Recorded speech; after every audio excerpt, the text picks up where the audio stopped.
السلام علیکم، S M news کے ساتھ میں ہوں مقدر رضا۔ خبروں کا سلسلہ بڑھاتے ہوئے افسوسناک خبر شامل کرتے ہیں گجرانوالہ سے۔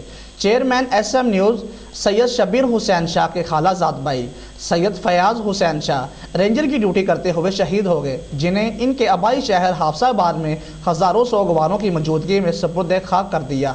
اس حوالے سے مزید جانتے ہیں نیوز ایڈیٹر عبداللطیف شیخ سے۔ جی عبداللطیف، کیا اپڈیٹ ہیں آپ کے پاس؟ جی بالکل، گزشتہ روز گوٹکی میں دہشت گردوں کی جانب سے رینجر کی گاڑی پر کریکر حملہ کیا گیا، جس کے نتیجے میں 2 رینجر اہلکاروں نے جام شہادت نوش کیا، جبکہ ایک راہگیر بھی جاں بحق ہو گیا۔ شہید ہونے والے اہلکاروں میں ایک اہلکار سید فیاض حسین شاہ، جن کا تعلق حافظ آباد سے، جو کہ چیئرمین ایس ایم نیوز سید شبیر حسین شاہ کے خالہ زاد بھائی تھے۔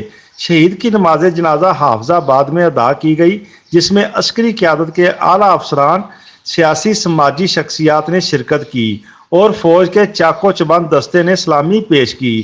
شہید کو ہزاروں سوگواروں کی موجودگی میں سپرد خاک کر دیا گیا، جبکہ دوسرے اہلکار کا تعلق فوٹا آباد سے ہے، جنہیں ان کے آبائی شہر میں سپرد خاک کر دیا گیا۔